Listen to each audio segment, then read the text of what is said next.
வணக்கம் நண்பர்களே, நீங்கள் எல்லோரும் நலமாக சந்தோஷமாக இருப்பீங்கன்னு நம்புகிறேன். இன்றைக்கி வீடியோவில் என்னென்னு பார்த்தீங்கன்னா நவராத்திரி ஸ்பெஷல். ஆமாங்க, நவராத்திரி ஆரம்பிச்சிருச்சு. இந்த நவராத்திரியில் நிறைய பேர் வீட்டில் கொலு வைப்பாங்க. அப்படி கொலு வைக்கும்போது அந்த 9 நாளும் ஒரு நாளும் சிம்பிளாக ஏதாவது பிரசாதம் செஞ்சு சாமிக்கு வைப்பாங்க. நம்ம இன்றைக்கி வீடியோவில் ஒரு நாளுக்கும் ஈஸியாக செய்கிற மாதிரி பிரசாதம் ரெசிபி தான் பார்க்க போகிறோம். இதில் 4 வகையான சுண்டல், 4 வகையான ஸ்வீட்டு, அப்புறம் மினி கொழுக்கட்டை இதெல்லாம் தான் பார்க்க போகிறோம். முதல்ல நம்ம சொரக்காய் வச்சு ஒரு அல்வா எப்படி செய்கிறதுன்னு பார்க்கலாம். சொரக்கான்னு இல்லை, நீங்கள் சொரக்காய்க்கு பதிலாக பீட்ரூட், கேரட், பூசணிக்காய் எது வேணால் யூஸ் பண்ணி இதே மெத்தடில் இந்த அல்வா செய்யலாம். இதுக்கு ஒரு மீடியம் சைஸ் சொரக்காய் தோலெல்லாம் எடுத்துகிட்டு நல்லா கழுவிட்டு க்ளீன் பண்ணிக்கோங்க. விதைகள் பெருசு பெருசாக இருந்துச்சுன்னா அந்த விதை போர்ஷனை எடுத்துருங்க. எடுத்துட்டு நல்லா இந்த மாதிரி கேரட் துருவறதில் துருவிக்கோங்க. சொரக்காய் நீர்க்காய்ன்றதால நிறைய தண்ணி விடும். அந்த தண்ணியெல்லாம் நல்லா ஸ்குவீஸ் பண்ணி தனியாக எடுத்து வச்சுருங்க. இந்த தண்ணியை வேஸ்ட் பண்ணாமல் நீங்கள் சாம்பார், குழம்பு, ரசம்லாம் பண்ணுவீங்கள்ல, அதில் யூஸ் பண்ணிக்கலாம். துருவி தண்ணியெல்லாம் ஸ்குவீஸ் பண்ணி எடுத்துகிட்டு ஒரு 2 கப் அளவுக்கு சொரக்காய் வந்துச்சு. இப்போ அடுத்தது ஒரு கடாயில் 1 டேபிள் ஸ்பூன் அளவுக்கு நெய் சூடு பண்ணிக்கோங்க. இதில் ஒரு டேபிள் ஸ்பூன் அளவுக்கு திராட்சை, முந்திரி பருப்பு இதை வறுத்து தனியாக எடுத்து வச்சுருங்க. அப்புறம் அதில் இன்னும் 1 டேபிள் ஸ்பூன் நெய் சேர்த்துட்டு நம்ம துருவி வச்ச அந்த சொரக்காயை போட்டு நல்லா வதக்கிக்கோங்க. ஒரு 2லேருந்து 3 நிமிஷம் அதை நல்லா வதக்கிடுங்க. நெய்யில் நல்லா இந்த சொரக்காயை வதக்கினதுக்கப்புறம் இது கூட 1/2 கப் அளவுக்கு பால் சேர்த்து நல்லா கலந்து விட்டுருங்க. இந்த பாலுக்கு பதிலாக நீங்கள் இந்த சொரக்காயிலேருந்து ஸ்குவீஸ் பண்ண தண்ணி கூட சேர்த்துக்கலாம். ஆனால் பால் சேர்த்திங்கன்னா அதோட டெக்ஸ்டரும் டேஸ்ட்டும் இன்னும் நல்லாயிருக்கும். அடுத்து இது கூட 2 பிஞ்ச் அளவுக்கு குங்குமப்பூ சேர்த்து கலந்து விட்டுட்டு இது மூடி வச்சுருங்க. இது மூடி ஒரு 3லேருந்து 5 நிமிஷம் குக் பண்ணுங்கள். நடுவில் கிளறி விட்டுக்கோங்க. அந்த பாலில் நல்லா அது வெந்து இந்த மாதிரி சுருள வரும். இந்த ஸ்டேஜில் இது கூட 3/4 கப் அளவுக்கு சர்க்கரை சேர்த்துக்கோங்க. நான் இங்கே ப்ரௌன் சுகர் சேர்க்குறேன். நீங்கள் உங்கள் விருப்பப்படி எது வேணாலும் சேர்த்துக்கலாம். சர்க்கரை கூடவே ஒரு பிஞ்சு உப்பு சேர்த்து நல்லா கிளறி விடுங்க. சர்க்கரை சேர்த்ததால் அந்த சர்க்கரை இலகி இந்த மாதிரி நீர்த்து வரும். இது ஒரு 2லேருந்து 3 நிமிஷம் நீங்கள் கிளறிக்கிட்டே இருந்தீங்கன்னா அந்த சர்க்கரை இறகி நல்லா அல்வா பதத்துக்கு இந்த மாதிரி வந்துடும். இந்த ஸ்டேஜில் இன்னும் 1 டேபிள் ஸ்பூன் நெய் சேர்த்து ஒரு நிமிஷம் கிளறினீங்கன்னா ஃபஸ்ட்டு நெய் இழுத்துக்கும். அப்புறம் கிளற அது அப்படியே வெளியே விட ஆரம்பிக்கும். நெய் பிரிஞ்சு வர ஆரம்பிச்சிச்சுன்னா அல்வா ரெடின்னு அர்த்தம். அந்த ஸ்டேஜில் நம்ம முன்னாடியே வறுத்து வச்சிருந்த அந்த முந்திரி, திராட்சையை சேர்த்து கலந்துட்டு ஒரு 1/2 டீஸ்பூன் அளவுக்கு ஏலக்காய் பொடி போட்டு மிக்ஸ் பண்ணிட்டீங்கன்னா நம்ம சொரக்காய் அல்வா ரெடி. அவ்வளோதாங்க, ரொம்ப ஈஸியாக கொஞ்சம் இன்க்ரீடியன்ஸ் வச்சு நல்லா டேஸ்டியான சொரக்காய் அல்வா ரெடி. நான் முன்னாடியே சொன்ன மாதிரியே சொரக்காய்க்கு பதிலாக நீங்கள் பீட்ரூட்டு, கேரட்டு இல்லை பூசணிக்காய் போட்டு கூட இது செய்யலாம். இந்த நவராத்திரிக்கு ஒரு நாள் இந்த மாதிரி ஒரு ஸ்வீட் செஞ்சு கொடுங்க. அடுத்தது ஈஸியான ஒரு சுண்டல் ரெசிபி தான் பார்க்க போகிறோம். இது கடலைப்பருப்பு சுண்டல். அதனால் நீங்கள் ஓவர் நைட் ஊற வைக்கணுங்கிற அவசியம் கூட இல்லை.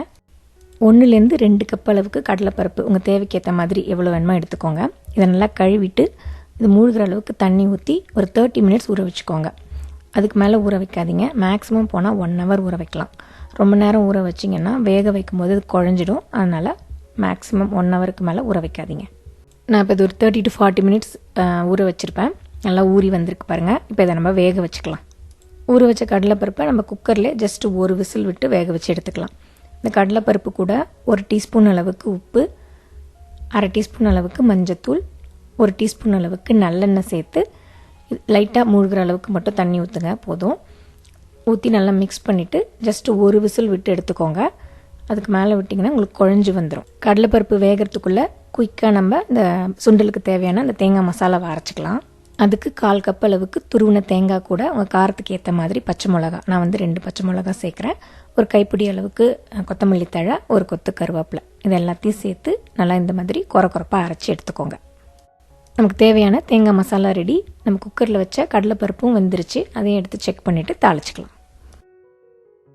கரெக்டான பதத்தில் வெந்திருக்கு பாருங்கள். குழஞ்சும் போகலை, நல்லா மலர்ந்தும் வந்திருக்கு.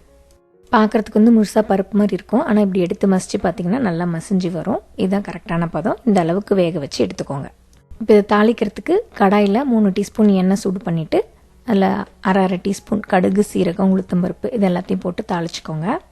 இது நல்லா பொரிஞ்சு வந்ததும் இது கூட ஜஸ்ட் ஒரு காஞ்ச மிளகா, ஒரு கொத்தளவுக்கு கருவேப்பிலை, 1 டீஸ்பூன் அளவுக்கு பெருங்காய பொடி, அதுக்கப்புறம் ஒரு சின்ன துண்டு இஞ்சி நல்லா இந்த மாதிரி பொடியாக நறுக்கிட்டு சேர்த்து ஒரு வதக்கிக்கோங்க. இஞ்சி லைட்டாக கலர் மாற அளவுக்கு வதக்கிட்டு அதுக்கப்புறம் இது கூட நம்ம அரைச்சி வச்சுருக்க அந்த தேங்காய் மசாலாவை சேர்த்துருங்க. தேங்காய் மசாலாவை சேர்த்துட்டு எண்ணெயில் ஜஸ்ட் ஒரு பரட்டிடுங்க. இந்த மாதிரி பரட்டிட்டு இதுக்கப்புறம் நம்ம வேக வச்ச அந்த கடலைப்பருப்பை இது கூட கலந்துருங்க. கடலைப்பருப்போட ஒரு 1/2 டீஸ்பூன் உப்பு சேர்த்துக்கோங்க. நம்ம வேக வைக்கும் போதே ஏற்கனவே உப்பு போட்டிருக்கோம். அதனால் அதுக்கு ஏற்ற அளவு இப்போ உப்பு சேர்த்துக்கோங்க. உப்பு சேர்த்துட்டு இந்த மசாலா, கடலைப்பருப்பு இது எல்லாத்தையும் நல்லா சேர்த்து ஒரு நிமிஷம் நல்லா கலந்து விட்டுட்டு கடைசியாக ஒரு கைப்பிடி அளவுக்கு நல்லா நறுக்கின கொத்தமல்லி தழை சேர்த்து கலந்தீங்கன்னா சூப்பரான ஒரு கடலைப்பருப்பு சுண்டல் ரெடி ஆகிடும். ரொம்ப ஈஸி, ஹெல்த்தியானதும் கூட. ஜஸ்ட் ஒரு அரை மணி நேரம் ஊற வைக்கிற டைம், அதுக்கப்புறம் ஒரு 10 நிமிஷம் தாளிச்சு இறக்கணும்னா சுவையான கடலைப்பருப்பு சுண்டல் ரெடி. நீங்களும் ட்ரை பண்ணி பாருங்கள். அடுத்தது அட்டகாசமான சுவையில் ஜவ்வரிசி வச்சு ஒரு பாயசம் எப்படி செய்கிறதுன்னு பார்க்கலாம். இந்த பாயசத்தில் வெறும் ஜவ்வரிசி மட்டும்தான் யூஸ் பண்ண போகிறோம். அதுவும் நைலான் ஜவ்வரிசின்னு கிடைக்கும் இல்லையா, அதுதான் யூஸ் பண்ண போகிறோம். ஃபஸ்ட்டு இந்த ஜவ்வரிசியை ஊற வச்சுக்கலாம். நான் இன்னைக்கு பாயசத்தில் இந்த பெரிய ஜவ்வரிசி ஒரு 3 டேபிள் ஸ்பூனும் சின்ன ஜவ்வரிசி 1/2 கப்பும் யூஸ் பண்ண போகிறேன். இந்த பெரிய ஜவ்வரிசி வேக கொஞ்சம் லேட் ஆகும், அதனால இது ஒரு 1 hour ஊற வச்சுக்கோங்க. அது மாதிரி வேக வைக்கும் போதும் ஃபஸ்ட்டு இதை வேக வச்சுட்டு அப்புறம் இது கூட சின்னதை சேர்த்துக்கலாம். அதனால் இது ரெண்டையும் நான் தனித்தனியாக ஊற வச்சுக்கிறேன். சின்ன ஜவ்வரிசி ஒரு 1/2 கப்பு, இது ரெண்டையும் தனித்தனி கப்பில் நல்லா கழுவிட்டு ஒரு 1 மணி நேரம் ஊற வச்சிரு. இது ரெண்டும் கிடைக்கலனா கூட ஏதாவது ஒன்று மட்டும் யூஸ் பண்ணி நீங்கள் இந்த பாயசம் பண்ணலாம். இப்போ இது ரெண்டையும் நான் ஊற வச்சு எடுத்துட்டேன். இந்த பெரிய ஜவ்வரிசி ஒரு 1 hourக்கு மேலே ஊறிடுச்சு. ஃபஸ்ட்டு இந்த பெரிய ஜவ்வரிசி மட்டும் வேக வைக்கலாம், அதுக்கப்புறம் அது கூட சின்னதை சேர்த்துக்கலாம். பேனில் 3/4 கப் அளவு தண்ணி சேர்த்து சூடு பண்ணிக்கோங்க. தண்ணி சூடானதும் நீங்கள் ஊற வச்சிருந்த அந்த பெரிய ஜவ்வரிசியை ஃபஸ்ட்டு அதில் ஆட் பண்ணிக்கோங்க. இது மூடி போட்டு ஒரு 5லேருந்து 6 நிமிஷம் நல்லா அந்த ஜவ்வரிசி சாஃப்ட் ஆகிற வரைக்கும் வேக வச்சுக்கோங்க. இது ஒரு 6 நிமிஷம் கிட்ட இப்போ நான் வேக வச்சுட்டேன். இப்போ இது நல்லா சாஃப்டாக வெந்திருக்கான்னு செக் பண்ணிவிட்டு அதுக்கப்புறம் நம்ம ஊற வச்சிருந்த சின்ன ஜவ்வரிசியை சேர்த்துக்கலாம். இது சாஃப்டாக வெந்துருச்சு. இப்போ இந்த சின்ன ஜவ்வரிசி இது கூட சேர்த்து ஒரு 2லேருந்து 3 நிமிஷம் மூடி வச்சு வேக வச்சு. சின்ன ஜவ்வரிசி சீக்கிரம் வெந்துடும், ஸோ ஒரு 3 மினிட்ஸ் போதும். அதுக்கு 3 மினிட்ஸ் இது நல்லா கொதிச்சிருச்சு. இப்போ பார்த்தீங்கன்னா இது ரெண்டுமே நல்லா சூப்பராக வெந்துருச்சு. இப்போ இது கூட ஒரு கேன் எவாப்ரேட்டட் மில்கை சேர்த்துக்கோங்க. இந்த எவாப்ரேட்டட் மில்க் இல்லைன்னா நீங்கள் நார்மல் மில்கே 1/2 கப் அளவு சேர்த்துக்கலாம். ஆனால் இந்த மில்க் சேர்த்து பண்ணிங்கன்னா யூஷுவல் பாயசத்தை விட டிஃப்ரெண்ட்டாகவும் ரொம்பவே டேஸ்ட்டாகவும் இருக்கும். இது சேர்த்து நல்லா கலந்துட்டு ஒரு கொதி விடுங்க. இது கொதிக்க ஆரம்பிக்கும் போது ஒரு 1/4லேருந்து 1/2 கப்பு அளவுக்கு சுகர் சேர்த்துக்கலாம். நான் 1/4 கப்புக்கு கொஞ்சம் அதிகமாக ப்ரௌன் சுகர் சேர்த்துக்கிறேன். நீங்கள் உங்கள் ஸ்வீட்னஸ்க்கு ஏற்ற மாதிரி உங்களுக்கு விருப்பமான எந்த சுகர் வேணாலும் 1/4 கப்லேருந்து ஒரு 1/2 கப் அளவுக்கு சேர்த்துக்கலாம். அதோட 2 பிஞ்ச் அளவுக்கு குங்குமப்பூ சேர்க்குறேன். வேணும்னா நீங்கள் 1/4 டீஸ்பூன் ஏலக்காய் பொடியும் சேர்த்துக்கலாம். நான் இன்றைக்கி வெறும் குங்குமப்பூ மட்டும்தான் சேர்த்துருக்கேன். சேர்த்து ஒரு 2 நிமிஷம் நல்லா கொதிக்க விட்டுக்கோங்க. அந்த சர்க்கரையும் நல்லா கரைஞ்சிரும். இப்போ பார்த்தீங்கன்னா உங்களுக்கே தெரியும், அந்த பெரிய ஜவ்வரிசி நல்லா வெந்து கிளாஸியாக பபுளாக சூப்பராக வந்திருக்கு. இப்போ கடைசியாக இது கூட 2 டேபிள் ஸ்பூன் நெய்யில் பாதாம் இல்லைனா முந்திரி பருப்பு, திராட்சை இதெல்லாம் வறுத்து இது கூட சேர்த்துருங்க. அவ்வளோதாங்க. ரொம்ப ஈஸியாக குயிக்காக டேஸ்டான ஜவ்வரிசி பாயசம் பாதாம், முந்திரி, திராட்சைலாம் போட்டு சூப்பராக ரெடி ஆயிடுச்சு. இந்த பாயசத்தை இதே மாதிரி எவாப்ரேட்டட் மில்க் யூஸ் பண்ணி அந்த பெரிய ஜவ்வரிசி கொஞ்சம் போட்டு செஞ்சு பாருங்கள். கண்டிப்பாக நீங்கள் யூஸ்வலாக செய்கிற பாயசத்தை விட ஒரு டிஃப்ரெண்ட் டேஸ்ட்லேயும் ரொம்ப யம்மியாகவும் இருக்கும். ஒரு ஸ்பூன் சாப்பிடும்போதும் அந்த பெரிய ஜவ்வரிசி 1-2 வாயில் கிடைக்கும் பாருங்கள், அதுதான் இதுக்கு ஹைலைட்டே. இதே மெத்தடில் நீங்களும் ட்ரை பண்ணி பாருங்கள், சூப்பராக வரும். அடுத்தது நம்ம நிலக்கடலை சுண்டல், பீனட் சுண்டல் எப்படி செய்யறதுன்னு பார்க்கலாம். இந்த பீச்சில் வந்து மாங்காய், தேங்காய், பட்டாணி சுண்டல்னு கிடைக்கும்ல, கிட்டத்தட்ட அந்த ஸ்டைலில் இருக்கும். எப்படி செய்யறதுன்னு பார்க்கலாம் வாங்க. உங்களுக்கு எந்த அளவுக்கு சுண்டல் வேணுமோ அதுக்கேற்ற மாதிரி இந்த நிலக்கடலை எடுத்துக்கோங்க. நான் வந்து இங்கே 2 கப் அளவுக்கு எடுத்திருக்கேன். இது வந்து நல்லா கழுவிட்டு ஒரு 4லேருந்து 5 மணி நேரம் இல்லைனா ஓவர் நைட் கூட நீங்கள் ஊற வச்சு எடுத்துக்கலாம். இப்போ இது ஒரு கிட்டத்தட்ட 5 மணி நேரத்துக்கு மேலே ஊறிடுச்சு. அடுத்து நம்ம இதை வேக வச்சுக்கலாம். ப்ரெஷர் குக்கரில் இதை போட்டுட்டு இது கூட ஒரு டீஸ்பூன் அளவுக்கு உப்பு, இது மூழ்கிற அளவுக்கு தண்ணி சேர்த்து ஒரு 5லேருந்து 6 விசில் விட்டு எடுத்துக்கோங்க. இது வேகட்டும், நம்ம அதுக்குள்ளே இதுக்கு தாளிக்கிறதுக்கெல்லாம் ரெடி பண்ணிக்கலாம். தாளிப்புக்கு கடாயில் ஒரு 3 டீஸ்பூன் எண்ணெய் சூடு பண்ணிவிட்டு அதில் 1/2 டீஸ்பூன் கடுகு, சீரகம், உளுத்தம்பருப்பு இது 3த்தையும் சேர்த்து அதை பொரிய விட்டுருங்க. கடுகு, சீரகம், உளுத்தம்பருப்பு நல்லா இந்த மாதிரி பொரிஞ்சு வந்ததும் இது கூட ஒரு கொத்து கருவேப்பிலை, பொடியாக நறுக்குன பச்சை மிளகாய் 2லேருந்து 3 சேர்த்துக்கலாம் உங்கள் காரத்துக்கு ஏற்ற மாதிரி. அப்புறம் ஒரு டீஸ்பூன் அளவுக்கு பெருங்காயத்தூள் இதையும் சேர்த்து நல்லா கலந்து விட்டுருங்க. பச்சை மிளகாய், கருவேப்பிலை வந்து ரொம்ப வதக்கணும்னு அவசியம் இல்லை, லேசாக அந்த மாதிரி வதக்கிட்டு அடுத்தது வேக வச்ச நிலக்கடலையை இது கூட சேர்த்துக்கோங்க. நான் ஒரு 5லேருந்து 6 விசில் விட்டேன். நல்லா சாஃப்டாக வெந்து வந்திருக்கு பாருங்கள். இந்த கடலை கூடயே இதுக்கு தேவையான அளவு உப்பு சேர்த்து கலந்து விட்டுருங்க. நான் வந்து 1 டீஸ்பூன் அளவுக்கு சேர்க்குறேன். ஏற்கனவே வேக வைக்கும் போதும் நான் 1 டீஸ்பூன் சேர்த்துருந்தேன். நீங்களும் அதுக்கு ஏற்ற மாதிரி சேர்த்துக்கோங்க. உப்பு சேர்த்து நல்லா இந்த மாதிரி கலந்து விட்டதுக்கப்புறம் அடுப்பை வந்து நல்லா லோ ஃப்ளேமில் வச்சுக்கோங்க. அடுப்பை லோ ஃப்ளேமில் வச்சுட்டு இது கூட நல்லா பொடியான இருக்குன்னு ஒரு தக்காளி பழம் சேர்த்துக்கோங்க. ரொம்ப பழுக்காத ரோமோ தக்காளியாக சேர்த்துக்கோங்க. அதில் இருக்க சீட்ஸை கூட ரிமூவ் பண்ணிவிடுங்க. அடுத்தது 1/2 கப் அளவுக்கு இந்த மாதிரி பொடியான இருக்குன்னா மாங்காய் வந்து ரொம்ப புளிப்பு இல்லாத மாதிரி பார்த்துக்கோங்க. அடுத்து ஒரு மீடியம் சைஸ் கேரட்டு இந்த மாதிரி துருவிட்டு சேர்த்துக்கோங்க. அப்புறம் கடைசியாக இந்த மாதிரி பல்லாக நறுக்குன தேங்காய் ஒரு 1/2 கப் அளவுக்கு சேர்த்துருங்க. இது எல்லாத்தையும் சேர்த்து அடுப்பு வந்து லோ ஃப்ளேம்லேயே வச்சு நல்லா கலந்து விட்டுருங்க. அவ்வளோதாங்க, சுண்டல் ரெடி. நீங்கள் லோ ஃப்ளேம்லேயே ஒரு 1 நிமிஷம் நல்லா இந்த மாதிரி கிளறி விட்டுட்டு கடைசியாக ஒரு கைப்பிடி அளவுக்கு நறுக்கின கொத்தமல்லி தழை சேர்த்து இறக்குனிங்கன்னா சுண்டல் ரெடி. செம்ம டேஸ்ட்டாக இருக்குங்க. ஏன்னா இதில் வந்து தக்காளி, மாங்காய், தேங்காய், கேரட் இது எல்லாமே சேர்த்துருக்கோம் இல்லையா. அது பார்த்தீங்கன்னா ஃபுல்லாக எதுவுமே குக் பண்ணல, நம்ம லைட்டாக வந்து அது ஹீட் ஆகிற அளவுக்கு தான் அந்த மாதிரி கிளறிட்டு இறக்குறோம். அதனால் அந்த புளிப்பு கொஞ்சம், அந்த தேங்காவோட அந்த க்ரன்ச்சினஸ் இதெல்லாம் சேர்ந்து அந்த கடலையோடு சாப்பிடும்போது அவ்வளோ சூப்பராக இருக்கும். நீங்களும் இது மாதிரி ட்ரை பண்ணி பாருங்கள். ஹெல்த்தியானது மட்டும் இல்லை, எல்லாரும் விரும்பி சாப்பிடுவாங்க. நம்ம அடுத்ததாக சக்கரவள்ளி கிழங்கு வச்சு ஒரு இனிப்பு போலி எப்படி செய்கிறதுன்னு பார்க்கலாம். முதல்ல இந்த போலிக்கு தேவையான மேமாவை ரெடி பண்ணி வச்சிடலாம். அதுக்கப்புறம் கிழங்குல நம்ம பூர்ணம் செஞ்சுக்கலாம். ஒரு மிக்சிங் பவுலில் 1 கப் அளவுக்கு மைதா எடுத்துக்கோங்க. இது கூட 1/4 டீஸ்பூன் அளவுக்கு மஞ்சத்தூள், ஒரு பிஞ்ச் அளவுக்கு உப்பு, 1 டீஸ்பூன் அளவுக்கு சர்க்கரை, இதெல்லாத்தையும் சேர்த்து நல்லா ஃபஸ்ட் இந்த மாதிரி கலந்துக்கோங்க. கலந்து விட்டுட்டு அதுக்கப்புறம் இது கூட கொஞ்சம் கொஞ்சமாக தண்ணி சேர்த்து சப்பாத்தி மாவு பதத்துக்கு பிசைஞ்சுக்கோங்க. ஆனால் சப்பாத்தி மாவு அளவுக்கு கெட்டியாக இருக்கக்கூடாது. உங்களுக்கு கையில் வந்து அப்படியே ஒட்டணும் மாவு பிசு பிசுன்னு, அந்த அளவுக்கு தண்ணி ஊற்றி பிசைஞ்சுக்கோங்க. அந்த மாதிரி கொஞ்சம் தொலை தொலைன்னு ஒட்டுற மாதிரி பிசைஞ்சாதான் உங்களுக்கு போலி வந்து சாஃப்டாக வரும். பாருங்கள் எந்த அளவுக்கு கையில் ஒட்டுற மாதிரி பிசைஞ்சிருக்குன்னு. இந்த கன்சிஸ்டன்சிக்கு பிசைஞ்சுக்கோங்க. ஃபஸ்ட்டு இந்த அளவு பிசைஞ்சிட்டு அப்புறம் இது கூட 1 டேபிள் ஸ்பூன் அளவுக்கு எண்ணெயை வந்து கொஞ்சம் கொஞ்சமாக சேர்த்து இந்த மாதிரி பிசைஞ்சு விட்டுக்கிட்டே வாங்க. இப்படி பிசைஞ்சு கொடுத்துக்கிட்டே வந்தீங்கன்னா ஒரு ஸ்டேஜில் உங்கள் கையில் பிசு பிசுன்னு ஒட்டுச்சு பார்த்தீங்களா, அந்த மாவு எல்லாம் வந்து ஒன்றா திரண்டு சாஃப்டாகி நல்லா மாவு வந்து இந்த கன்சிஸ்டன்சிக்கு கிடைக்கும். பார்த்திங்கன்னா மாவு நல்லா சாஃப்டாக கிராக்லாம் இல்லாமல் பிசு பிசுப்பும் இல்லாமல் வந்துருச்சு. இப்போ இது மேலே கொஞ்சோண்டு எண்ணெய் தடவி இதை மூடி வச்சுருங்க. இது ஒரு அரை மணி நேரத்துலேருந்து 1 மணி நேரம் வரைக்கும் ஊறட்டும். இது ஊறத்துக்குள்ளே இதுக்கு தேவையான பூர்ணம் ரெடி பண்ணிக்கலாம். ஒரு 3லேருந்து 4 சக்கரவள்ளி கிழங்கு நல்லா கழுவிட்டு ப்ரெஷர் குக்கரில் சேர்த்து ஒரு அரை டீஸ்பூன் உப்பும் சேர்த்துட்டு 4லேருந்து 5 விசில் விட்டு வேக வச்சு எடுத்துக்கோங்க. அது நல்லா இந்த மாதிரி சாஃப்டாக வெந்துடும். அதுக்கப்புறம் அது தோலை இந்த மாதிரி எடுத்துட்டு இதை நல்லா மசிச்சுக்கோங்க. கிழங்கு ரெடி ஆகிடுச்சு. அடுத்தது நம்ம வெள்ளைப்பாகு ரெடி பண்ணிக்கலாம். அதுக்கு ஒரு கிண்ணத்தில் 3/4 கப் அளவுக்கு இந்த மாதிரி பொடிச்ச வெல்லம் எடுத்துக்கோங்க. இது கூட ஒரு 1/4 கப் அளவுக்கு தண்ணி சேர்த்து நல்லா அது கரையிற அளவுக்கு இந்த மாதிரி மிக்ஸ் பண்ணிக்கோங்க. நல்லா இந்த மாதிரி கரைஞ்சி வந்ததுக்கப்புறம் அடுப்பில் வந்து ஒரு கடாய் வச்சுட்டு அதில் இந்த கரைச்ச வெல்லத்தை வந்து ஃபில்டர் பண்ணி ஊற்றிக்கோங்க. ஃபில்டர் பண்ணிவிட்டு மீடியம் ஃப்ளேம்லேயே வச்சு இதை கொதிக்க விடுங்க. இந்த பாகு பதம் வந்து ஆயிலியாக இருக்கணும், அதாவது பிசு பிசுப்பு தன்மையாக இருக்கணும். அந்த அளவுக்கு இது கொதிக்க விட்டால் போதும். உங்களுக்கு கம்பி பதம் அந்த மாதிரிலாம் வர தேவையில்ல. ஜஸ்ட் இப்படி எடுத்து பார்த்தீங்கன்னா அந்த மாதிரி பிசு பிசுன்னு வர அளவுக்கு இதை கொதிக்க விட்டுருங்க. அப்புறம் அதில் ஒரு பிஞ்ச் அளவுக்கு உப்பு சேர்த்துட்டு மசிச்சு வச்சிருந்த இந்த சக்கரவள்ளி கிழங்கையும் சேர்த்து நல்லா கலந்து விட்டுருங்க. இந்த கிழங்கையும் பாகையும் நல்லா கட்டி இல்லாமல் கலந்து விட்டுட்டு ஒரு நிமிஷம் மீடியம் ஃப்ளேம்லேயே வச்சு இந்த மாதிரி கிளறி விட்டுக்கிட்டே இருந்தீங்கன்னா அந்த தண்ணியெல்லாம் குறைஞ்சி கொஞ்சம் இறுக ஆரம்பிக்கும். இறுக ஆரம்பிக்கிற இந்த ஸ்டேஜில் இது கூட 1 டேபிள் ஸ்பூன் அளவுக்கு நெய் சேர்த்து இன்னும் ஒரு நிமிஷம் இந்த மாதிரி கிளறி கொடுத்துக்கிட்டே இருந்தீங்கன்னா சைட்லலாம் ஒட்டாமல் இந்த மாதிரி இன்னும் கெட்டியாக வரும். அப்போ 1 டீஸ்பூன் அளவுக்கு ஏலக்காய் பொடி, அரை கப் அளவுக்கு துருவின தேங்காய் சேர்த்து நல்லா கலந்து விட்டுருங்க. இன்னும் ஒரு நிமிஷம் மீடியம் ஃப்ளேம்லேயே வச்சு கிளறிட்டே வந்தீங்கன்னா அந்த தேங்காயும் கிழங்கும் நல்லா சேர்ந்து இந்த மாதிரி பூரண கன்சிஸ்டன்சிக்கு வந்துடும். இந்த ஸ்டேஜில் அடுப்பை நிறுத்திடலாம். இது ஆற இன்னும் கொஞ்சம் இருக்கும். உங்கள் கை பொறுக்கிற சூடு வரும்போது உங்கள் போலியோட சைஸுக்கு ஏற்ற மாதிரி சின்ன சின்ன உருண்டையாக அதை உருட்டி எடுத்துக்கோங்க. பூரணம் ரெடி ஆகிடுச்சு. அடுத்தது நம்ம போலி செஞ்சுக்கலாம். நம்ம பிசைஞ்சு வச்ச மேமாவும் நல்லா ஊறிடுச்சு. மாவு பார்த்திங்கன்னா நல்லா சாஃப்டாக, அதே சமயம் கையில் ரொம்ப பிசு பிசுன்னு ஒட்டாமலையும் வந்திருக்கு பாருங்கள். இப்போ இந்த மாவை ஒரு 10லேருந்து 12 ஈக்குவல் போர்ஷனாக பிரிச்சுக்கோங்க. அதாவது உங்கள் போலியோட சைஸுக்கு ஏற்ற மாதிரி இந்த மாவை வந்து பிரிச்சுக்கோங்க.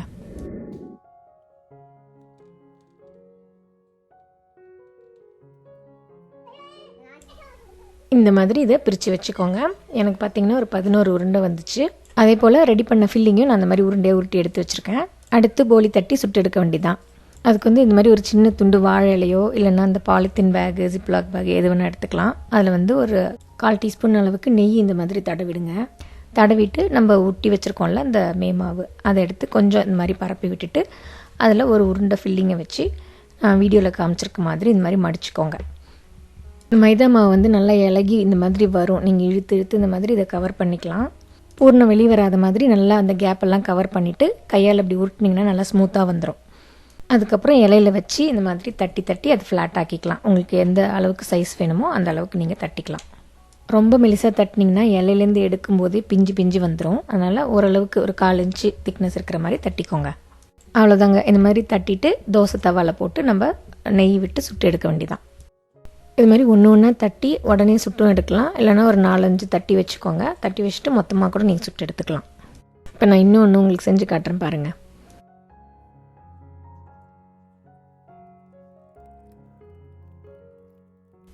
அவ்வளோதாங்க. அடுத்து தோசை தவா சூடு பண்ணிவிட்டு அதில் 1/2 டீஸ்பூன் நெய் விட்டுட்டு நம்ம தட்டின போலியை போட்டு 2 பக்கமும் சுட்டு எடுக்க வேண்டியதான். மீடியம் லோ ஃப்ளேம்லேயே வச்சு 2 பக்கமும் கொஞ்சம் நெய் விட்டு கோல்டன் ப்ரௌனாக வர வரைக்கும் சுட்டு எடுத்துக்கோங்க. ஹை ஃப்ளேமில் வச்சு சுட்டிங்கன்னு வச்சுக்கோங்களேன், ஆறும்போது போலி வந்து சாஃப்டாக இருக்காது, ஒரு மாதிரி ஜவ்வு மாதிரி இழுத்து ரொம்ப கஷ்டப்பட்டு சாப்பிட்ற மாதிரி இருக்கும். அதனால் மீடியம் ஃப்ளேம்லேயே வச்சு சுடுங்க. அதே மாதிரி மாவு பிசைகிற அந்த கன்சிஸ்டன்சியும் இம்பார்ட்டண்ட்டு, போலி வந்து சாஃப்டாக இருக்கிறதுக்கு. ஹார்டாக இல்லாமல் இந்த பிசுப்பாக அந்த நான் காமிச்சிருந்தால வீடியோவில் அந்த அளவு பிசைஞ்சிக்கிட்டிங்கன்னா உங்களுக்கு போலி வந்து சாஃப்டாக இருக்கும். அவ்வளோதாங்க, நல்ல சாஃப்டாக டேஸ்டியான சக்கரவள்ளி போலி ரெடி. இது நீங்கள் சாப்பிடும்போது கொஞ்சம் வாமாக்கிட்டு மேலே ஒரு 1/2 டீஸ்பூன் நெய் விட்டு சாப்பிட்டிங்கன்னா இன்னும் சூப்பராக இருக்கும். அப்படி நெய் எடுத்துக்கிறது ஓகே அப்படின்னா ஒன்றே இந்த மாதிரி ட்ரை பண்ணி பாருங்கள், சூப்பராக இருக்கும். அது இல்லைனாலுமே இது ரொம்ப நல்லாயிருக்கும். நம்ம அடுத்தது பார்க்க போகிறது ரொம்ப ஈஸியான ஹெல்த்தியான நவதானிய சுண்டல். இதுக்கு நீங்கள் 9 வகையான தானியங்கள் எது வேணால் யூஸ் பண்ணிக்கலாம். இப்போ நான் என்னென்ன யூஸ் பண்ணேன்னு பார்க்கலாம். 1 கப்பு பிளாக் ஐ பீஸு, நீங்கள் என்ன கப்பு சைஸ் எடுக்கிறீங்களோ அதிலே வந்து எல்லாத்தையும் அளந்துக்கோங்க. நான் ஒரு சின்ன கப்பு அளவு தான் எடுத்துருக்கிறேன். இந்த சைஸே பார்த்தீங்கன்னா 9 தானியமும் சேர்க்கும்போது நல்லா ஒரு 7-8 பேர் சாப்பிட்ற அளவுக்கு வந்துடும் உங்களுக்கு. அதனால் உங்களுக்கு எவ்வளோ சுண்டல் தேவையோ அதுக்கு ஏற்ற மாதிரி கப்போட சைஸ் வச்சுக்கோங்க.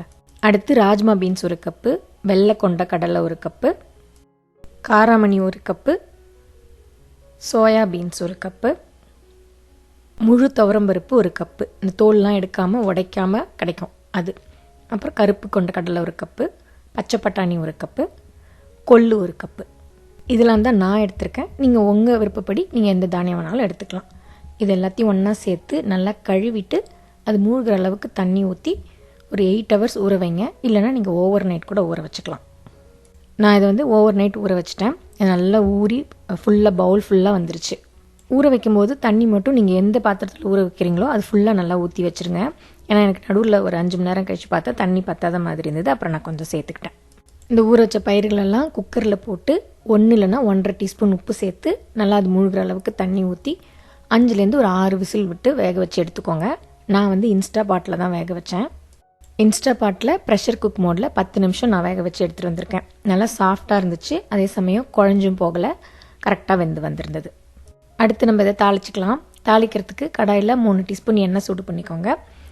எண்ணெய் சூடானதும் அதில் 1/2 டீஸ்பூன் கடுகு, சீரகம், உளுத்தம்பருப்பு போட்டு தாளிச்சிக்கோங்க. இது பொரிஞ்சு வர டைமில் 5 காஞ்ச மிளகாய், கொஞ்சம் கருவேப்பிலை, ஒரு டீஸ்பூன் பெருங்காயத்தூள் போட்டு அதையும் தாளிச்சிக்கோங்க. இதெல்லாம் தாளிச்சதுக்கப்புறம் இது கூட ஒரே ஒரு டீஸ்பூன் சாம்பார் மிளகாய்த்தூள் சேர்த்துக்கோங்க. அது ஒரு டிஃப்ரெண்ட் ஃப்ளேவரும் டேஸ்ட்டும் கொடுக்கும். நீங்கள் வேண்டாம்னு நினச்சிங்கன்னா இதை அவாய்ட் பண்ணிக்கலாம். மிளகாய்த்தூள் சேர்த்து எண்ணெயில் ரொம்ப வதக்காதீங்க. ஜஸ்ட்டு ஒரு ஃபியூ செகண்ட் பரட்டிட்டு நம்ம வேக வச்ச அந்த நவதானியத்தை சேர்த்துட்டு அப்புறம் அதுக்கு தேவையான அளவு உப்பு சேர்த்துக்கோங்க. ஏற்கனவே வேக வைக்கும்போது உப்பு சேர்த்துருக்கோம். இப்போ அதுக்கேற்ற மாதிரி சேர்த்துட்டு நல்லா ஒரு நிமிஷம் நம்ம தாளிப்பு கொடுத்துருக்கோம் இல்லையா, அந்த எண்ணெயில் நல்லா அதை பரட்டி விட்டுருங்க. அப்புறம் இது கூட ஒரு 1/2 கப் அளவுக்கு துருவின தேங்காய், நல்லா ஒரு கைப்பிடி அளவுக்கு நறுக்குன கொத்தமல்லி தழை, இது 2ஐயும் சேர்த்து நல்லா மிக்ஸ் பண்ணிக்கோங்க. அவ்வளோதாங்க, நவதானிய சுண்டல் ரெடி ஆகிடுச்சு. இது ரொம்ப டேஸ்ட்டாகவும் இருக்கும், ஹெல்த்தியானதும் கூட. இன்னொன்று, இதை வந்து ரொம்ப ட்ரையாக பண்ணாமல் கொஞ்சம் ஸ்டிக்கியாக பண்ணிங்கன்னா சாப்பிட்றதுக்கும் ரொம்ப நல்லாயிருக்கும். அதாவது ரொம்ப தலைன்னு தண்ணியாக இல்லை, கொஞ்சம் ஈரப்பதத்தோடு இருந்துச்சுன்னா சாப்பிடும்போது உங்களுக்கு ட்ரையாக அடைக்காது, நிறையாவும் சாப்பிடுவாங்க. நான் சொன்ன மாதிரி கொஞ்சம் இந்த சாம்பார் தூள் ஃப்ளேவரில் இதை ட்ரை பண்ணி பாருங்கள், கண்டிப்பாக எல்லாருக்கும் பிடிக்கும். அடுத்து நம்ம ரொம்ப ஈஸியாக சுவையான ரவை பணியாரம் எப்படி செய்கிறதுன்னு பார்க்கலாம். இதுக்கு முக்கியமாக 3 பொருள் தாங்க தேவை. அதில் ஃபஸ்ட்டு வந்து ரவை. 1 கப் அளவுக்கு ரவை எடுத்துக்கோங்க. அது மூழ்கிற அளவுக்கு தண்ணி ஊற்றி ஒரு 1/2 மணி நேரத்துலேருந்து 1 மணி நேரம் வரைக்கும் ஊற வச்சுருங்க. நான் ஒரு 1/2 மணி நேரம் இதை ஊற வச்சு எடுத்துகிட்டு வந்திருக்கேன். ஊறினது பார்த்திங்கன்னா நம்ம ஊற்றின தண்ணி எல்லாத்தையும் அந்த ரவை இழுத்துக்கிட்டு நல்லா இந்த கன்சிஸ்டன்சியில் உங்களுக்கு கிடைக்கணும். அடுத்து இதில் 1 கப்பு, நீங்கள் எந்த கப்பில் ரவை அளந்தீங்களோ அந்த கப் அளவில் 1 கப் அளவுக்கு மைதா இல்லைன்னா கோதுமை மாவு, நீங்கள் எது வேணால் சேர்த்துக்கலாம். நான் வந்து கோதுமை மாவு தான் சேர்த்துருக்கேன். சேர்த்து கலந்து விட்டுருங்க. இது கூடவே அடுத்தது சர்க்கரை சேர்க்க போகிறோம். இதுக்கு வந்து நீங்கள் பொடிச்ச வெல்லம் இல்லைன்னா வந்து நார்மல் சர்க்கரை எது வேணால் சேர்க்கலாம். நான் வந்து 1 கப் அளவுக்கு ப்ரௌன் சுகர் சேர்க்குறேன். இது 3ஐயும் கொஞ்சம் கொஞ்சமாக தண்ணி சேர்த்து ஒரு திக்கான பேட்டர் கன்சிஸ்டன்சிக்கு கலந்துக்கோங்க. இது கூடவே 1 டீஸ்பூன் ஏலக்காய் பொடி, ஒரு பிஞ்ச் அளவுக்கு உப்பு, அதையும் சேர்த்து கலந்துக்கோங்க. இந்த பேட்டர் பார்த்தீங்கன்னா கட்டிலாம் இல்லாமல் நல்லா ஸ்மூத்தாக திக்கான கன்சிஸ்டன்சியில் இருக்கணும். ரொம்ப தண்ணி சேர்த்துட்டிங்கன்னா உங்களுக்கு நிறைய எண்ணெய் குடிக்கும். அது மட்டும் இல்லை, பணியாரமும் ஒழுங்காக வராது, பிரிஞ்சு வரும். இதில் மாவும் சர்க்கரையும் சேர்த்த பிறகு தண்ணின்னு பார்த்தீங்கன்னா நான் ஒரு 3லேருந்து 4 டேபிள் ஸ்பூன் தான் சேர்த்துருப்பேன். அந்த சர்க்கரை இலகும் போது கொஞ்சம் நீர்த்து விடும் இல்லையா, அந்த இதுவே உங்களுக்கு கரெக்டாக மாவு கன்சிஸ்டன்சி கிடச்சிரும். அதனால் தண்ணி அளவு வந்து பார்த்து சேர்த்துக்கோங்க. கரெக்டான பதத்தில் பணியாரத்துக்கான மாவு ரெடி ஆகிடுச்சு. அடுத்தது நம்ம எண்ணெயில் இதை பொரிச்சு எடுத்துக்க வேண்டியதான். கடாயில் பொரிக்கிறதுக்கு தேவையான எண்ணெயை சூடு பண்ணிக்கோங்க. ஃப்ளேம் வந்து மீடியம்லேயே வச்சுக்கோங்க. எண்ணெய் சூடானதும் கரண்டியில் இந்த மாதிரி எடுத்து டைரெக்டாக எண்ணெயில் ஊற்றிக்கோங்க. ஊற்றிட்டு எந்த டிஸ்டர்பும் பண்ணாதீங்க. திருப்பி விடுறது அந்த மாதிரி எதுவும் பண்ண வேண்டாம். அது தானாக வந்து குக் ஆனதுக்கப்புறம் கலர் லைட்டாக மாறி மேலே எழும்பி வரும். அது வரைக்கும் அதை விட்டுருங்க டிஸ்டர்ப் பண்ணாமல். உங்களுக்கு வானல் கொஞ்சம் பெருசாக இருக்குதுன்னா, சைடில் இடம் இருக்குதுன்னா அப்படியே பக்கத்தில் இன்னும் 2 ஊற்றிக்கலாம். நீங்கள் அட் அ டைமில் வந்து நிறைய ஊற்றுனீங்கன்னா ஒன்றோட ஒன்று ஒட்டிக்கும். ஒன்று ஊற்றி லைட்டாக அது வெந்து எழும்பி வர டைமில் இன்னொன்று ஊற்றிக்கலாம். பார்த்திங்கன்னா உங்களுக்கே தெரியும், நான் ஒன்று ஊற்றி அது லேசாக வெந்து கலர் மாற டைமில் திருப்பி விட்டேன். அதே மாதிரி நீங்கள் எல்லாத்தையும் வந்து திருப்பி விட்டு 2 பக்கமும் நல்லா பொன்முருகலாக வேக விட்டு எடுங்க. நான் இன்னொரு பேட்சும் ஊற்றிருக்கேன். அதையும் அதே மாதிரி வேக வச்சு எடுத்துக்கலாம். இதில் முக்கியமாக கவனிக்க வேண்டிய விஷயம் தண்ணியோட அளவு. நீங்கள் கரெக்டான அளவு தண்ணி ஊற்றி கலந்தால் தான் மாவு கரெக்டான கன்சிஸ்டன்சிக்கு வரும். அடுத்து ஹை ஃப்ளேமில் வச்சு குக் பண்ணாதீங்க. மீடியம் இல்லைனா மீடியம் லோவில் வச்சுக்கோங்க. ஹையில் வச்சு குக் பண்ணிங்கன்னா வெளியில் சீக்கிரம் தீஞ்சிடும், உள்ளே வேகாமல் வரும். அதனால் அதை பார்த்துக்கோங்க.